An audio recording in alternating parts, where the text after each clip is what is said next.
स्वागत है आप सभी का। हम आज के इस वीडियो के अंदर मेंडल का एक बहुत बहुत इंपॉर्टेंट नियम पढ़ने जा रहे हैं और उसका नाम है लॉ ऑफ सेग्रीगेशन।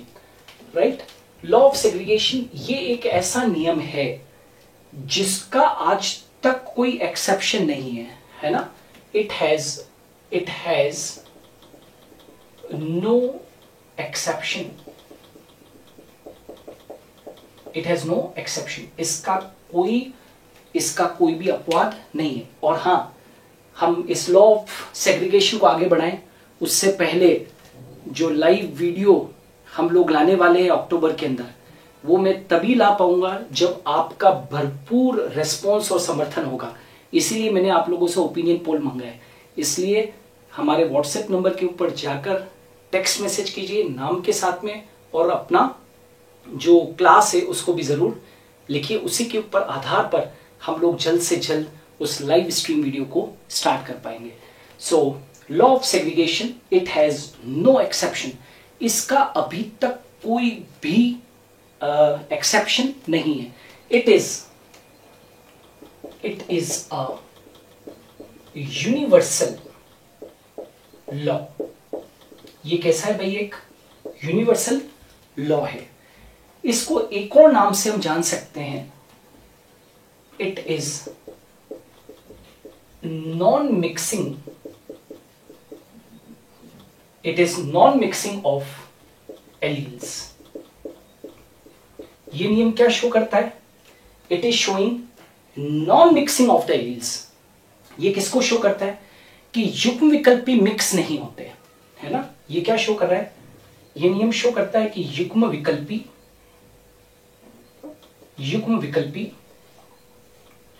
मिश्रित नहीं होते। मिश्रित नहीं होते। तो मैं मेरी बात को कुछ इस तरीके से शुरू करता हूं कि alleles do not show any blending, alleles do not show any blending and both the characters are recovered as such in F2 generation। वापस से बोल दूं आपको, क्या कहा मैंने? That is, alleles do not show any blending। युग्म विकल्पी आपस में किसी भी प्रकार की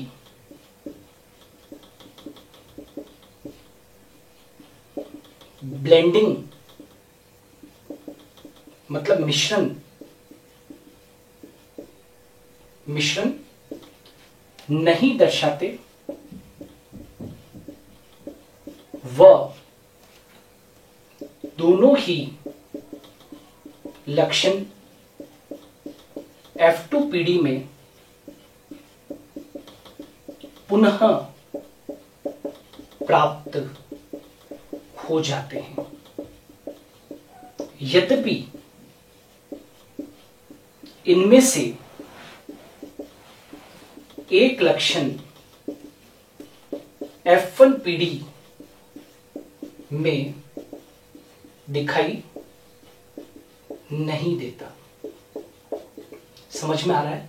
बहुत इंपॉर्टेंट चीज पढ़ा दूं। मैंने क्या कहा? युग्म विकल्पी आपस में किसी भी प्रकार की ब्लेंडिंग नहीं दर्शाते, है ना। युग्म विकल्पी आपस में किसी भी प्रकार की ब्लेंडिंग नहीं दर्शाते हैं। वह दोनों ही लक्षण F2 पीढ़ी में पुनः प्राप्त हो जाते हैं। ठीक है। यद्यपि इनमें से एक लक्षण F1 पीढ़ी में दिखाई नहीं देता। जैसे कि यदि मैं क्रॉस करूं कैपिटल टी स्मॉल टी को और मैं F1 पीढ़ी बनाऊं, तो इस F1 पीढ़ी के अंदर हम ये बताने की कोशिश कर रहे हैं कि ये दोनों आपस में मिश्रित नहीं हुए। ये दोनों युग्म विकल्पी साथ साथ है, लेकिन ये क्या नहीं हुए? मिश्रित नहीं हुए हैं। यहां पर ये मिश्रित नहीं हुए। और ये दोनों ही विशेषक या लक्षण कैपिटल टी और स्मॉल टी, यानी कि टॉल और ड्वार्फ, लंबा और बूना लक्षण दोनों ही मुझे पुनः प्राप्त हो जाएंगे। किसके अंदर? F2PD के अंदर आपने एकल संकर क्रॉस पढ़ा है, आप जानते हैं कि लंबा और बुना लक्षण दोनों उत्पन्न हो जाएंगे किसके अंदर, रिकवर हो जाएंगे किसके अंदर, F2PD के अंदर। यद्यपि इनमें से एक लक्षण F1PD में दिखाई नहीं देता। हाँ, F1PD के अंदर एक लक्षण दिखाई नहीं देता, इसमें लंबा तो दिखाई दे रहा है, लेकिन क्या आपने कभी कहते हैं क्या कि F1PD में कभी कोई बोना उत्पन्न होता है क्या?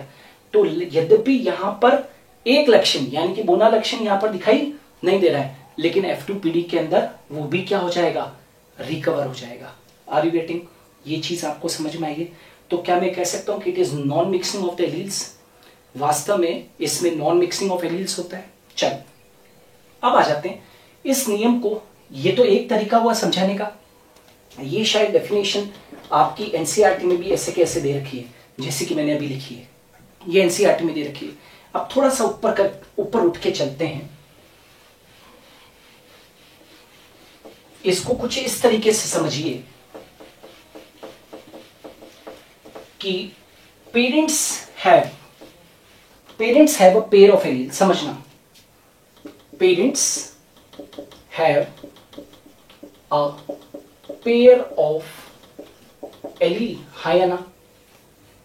जैसे कि पेरेंट्स क्या क्या होते हैं, कैपिटल टी स्मॉल टी, है ना? तो parents have a pair of allele, हाँ या ना? Capital T small T.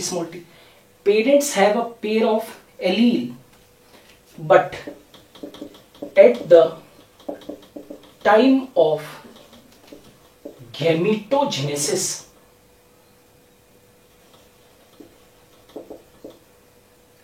the alleles segregate and each gamete receives only one factor, and that's why it is pure. बहुत खास बात लिखी हुई है, समझने की कोशिश करना। मैं क्या कहना चाहता हूं कि पैतृकों में युग्म विकल्पी या कारकों का एक जोड़ा होता है। कारकों का क्या होता है, एक जोड़ा होता है, जैसे कैपिटल टी या स्मॉल टी। लेकिन युग्मक निर्माण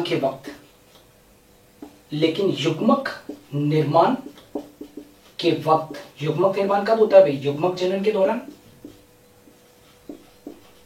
लेकिन युग्मक निर्माण के वक्त कारकों का जोड़ा, या क्या कहा मैंने, युग्मक निर्माण के वक्त जो गैमेट्स होते हैं, जब गैमेट्स बनेंगे, लेकिन युग्मक निर्माण के वक्त यह जोड़ा क्या हो जाएगा, पृथक हो जाएगा एवं हर एक युग्मक केवल एक कारक को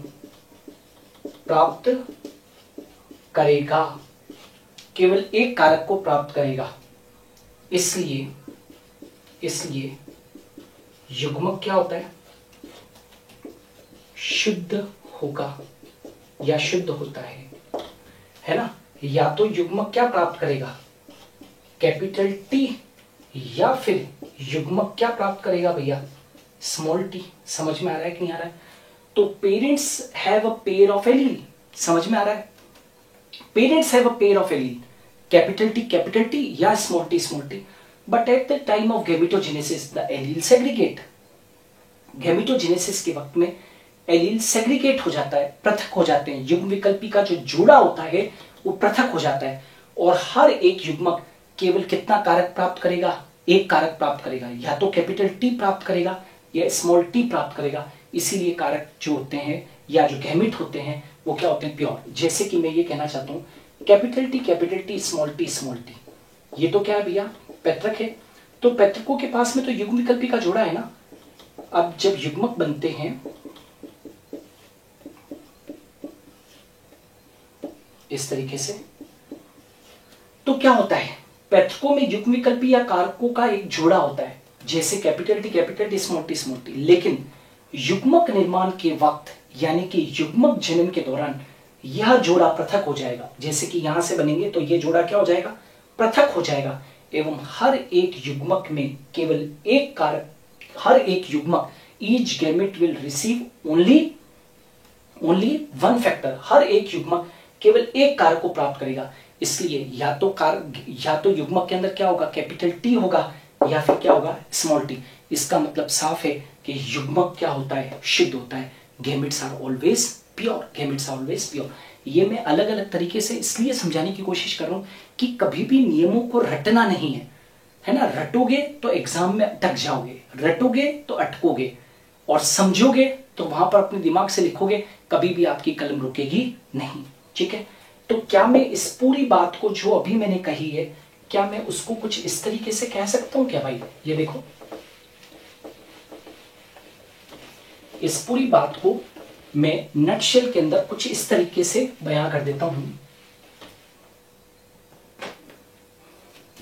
कि ये नियम को हम ऐसे भी शो कर सकते हैं, factors for each trait, factor for each trait segregate during gametogenesis. Factors for each trait segregate, factor for each trait segregate during gametogenesis, and gamete receives only one factor for each trait and hence it is pure। ठीक है, मतलब factor for each trait, हर एक लक्षण के कारक, हर एक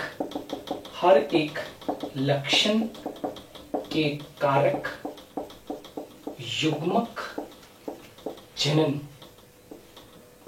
हर एक लक्षण के कारक युग्मक जनन के दौरान पृथक हो जाते हैं एवं हर एक युग्मक किसी एक कारक को प्राप्त करता है, इसलिए वह शुद्ध होता है।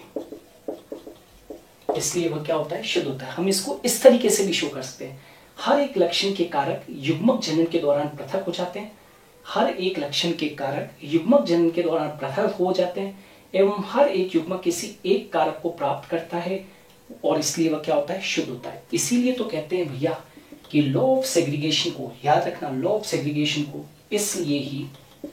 इसलिए लॉ ऑफ सेग्रीगेशन को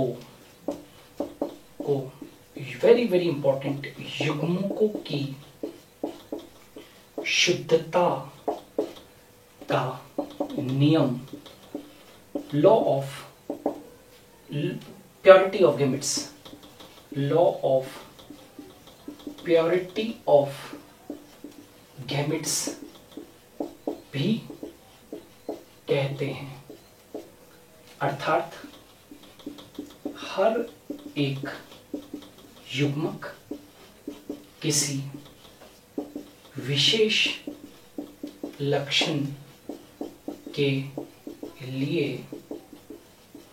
शुद्ध होता है। जैसे कैपिटल टी लंबाई के लिए शुद्ध है, कैपिटल टी जैसे कैपिटल टी युक्त युग्मक लंबाई के लिए शुद्ध है, व स्मॉल टी युक्त युग्मक बोनेपन के लिए शुद्ध है, बोनेपन के लिए शुद्ध है। समझ में आ रहा है क्या कहा मैंने? Factor for each trait segregate during gametogenesis and gamete receive only one factor for each trait and hence it is pure. हर एक लक्षण के कारक युग्मक जनन के दौरान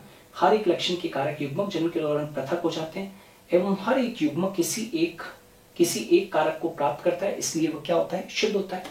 इसीलिए तो हम इस लॉ ऑफ सेग्रीगेशन को युग्मकों की शुद्धता का नियम या law of purity of gametes कहते हैं। तो मन में प्रश्न उठता है क्यों इसको लॉ ऑफ प्योरिटी गैमेट्स क्यों कहा? मतलब हर एक युग्मक किसी विशेष लक्षण के लिए शुद्ध होता है। Each gamete is pure for any particular character.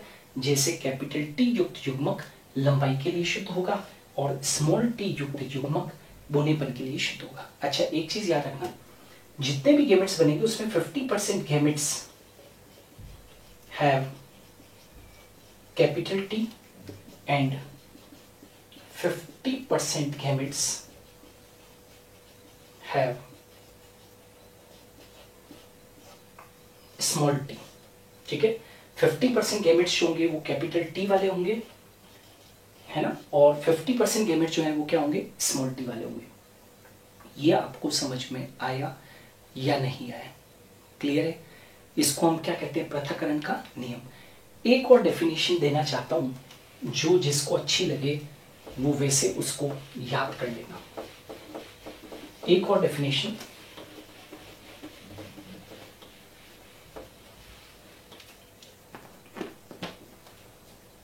when a pair of allele is brought together in F1 generation, समझना भाई बहुत आसान है। F1 generation, when a pair of allele is brought together in F1 generation, they are found together, but they are neither, very very important, neither mixed up nor contaminate each other, and they separate pure and complete at the time of gamete formation। बड़ी simple सी definition लिखी हुई है, जरा देखिएगा। हिंदी में भी इसको अनुवाद कर दूंगा अभी। When a pair of allele is brought together in F1 generation, जब एक युग्मविकल्पी के एक जोड़े को, अभी क्रॉस बनाऊंगा तो सामने दिखाई देगा। When a pair of allele is brought together in F1 generation, जब F1 पीढ़ी के अंदर जब एक युग्मविकल्पी के जोड़े को पास में लाया जाता है तो वो साथ साथ रहता है, वो युग्मविकल्पी का जोड़ा साथ साथ रहता है, लेकिन साथ साथ रहने के बावजूद भी वो ना तो आपस में मिश्रित होते हैं, ना ही एक दूसरे को संदूषित करते हैं, अपितु युग्मक निर्माण के वक्त शुद्ध रूप से एवं पूर्ण रूप से पृथक हो जाते हैं। शुद्ध रूप से एवं पूर्ण रूप से क्या हो जाते हैं? पृथक। ये जरा देखो, कैपिटल टी स्मॉल टी। आप सब जानते हैं कि पेरेंट्स के अंदर युग्मविकल्पी का क्या होता है? जोड़ा होता है, लेकिन इसके बाद में क्या बनाते हैं? हम युग्मक बनाते हैं, राइट।